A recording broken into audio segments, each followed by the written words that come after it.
को पढ़ाई में कैसे लगाएं। तो दोस्तों जो मैं टिप्स आपको आज बताने वाला हूं उसको ध्यान से एंड तक सुन लेना, आप तड़प जाओगे पढ़ने के लिए। सबसे पहली बात जो आपको पढ़ने से पहले ध्यान में रखनी है वो ये है कि आपको पहले स्वयं पर विश्वास करना होगा। जी हाँ दोस्तों, अगर आप पढ़ना चाहते हो, मन लगाना चाहते हो, तो सबसे पहले अपने आप पर विश्वास करना है कि आप मन लगाकर पढ़ सकते हैं और आप पढ़ेंगे।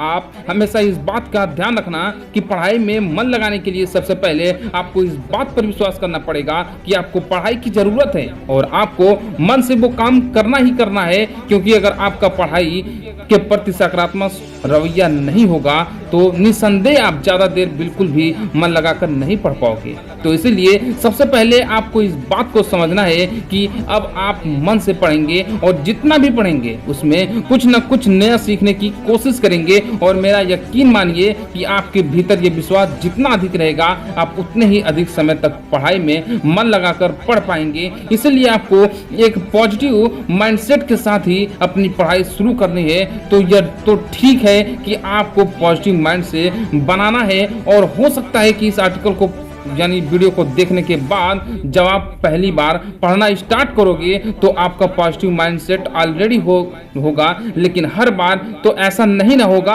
कि आप पॉजिटिव माइंडसेट इतने आसानी से बना पाएंगे। तो इसीलिए जिस वक्त आप काफ़ी ज़्यादा पढ़ाई के प्रति आलस फील करते हैं तो ऐसे में आपको कुछ मोटिवेशनल आर्टिकल्स पढ़नी चाहिए या फिर वीडियोज देख लेनी चाहिए। और मेरा यकीन मानिए कि इसकी ज़रूरत आपको शुरुआत में कुछ दिन महीनों की ही पड़ेगी, उसके बाद आप धीरे धीरे सेल्फ मोटिवेशन होना शुरू कर देंगे। लेकिन अभी प्रारंभिक में बेहतर होगा कि आप कुछ मोटिवेशनल कंटेंट जरूर देखें। जी हाँ दोस्तों, आपको ये चीज जो मैं बता रहा हूँ उसको आपको अपने दिमाग में रखना ही रखना है।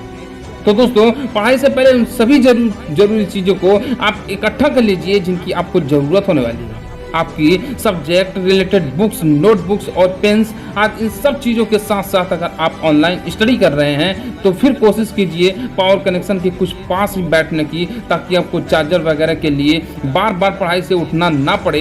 यहाँ थोड़ा सा कन्फ्यूजन हो सकता है कि उठाने का पढ़ाई से डिस्ट्रैक्शन होने से क्या लेना देना है। तो यार ऐसा करने का मोटिव यह है कि जब आप अपने टेबल के सामने बैठ कर पढ़ रहे हैं आपका ध्यान सिर्फ आपके बुक्स और कापी आपकी पढ़ाई पर है।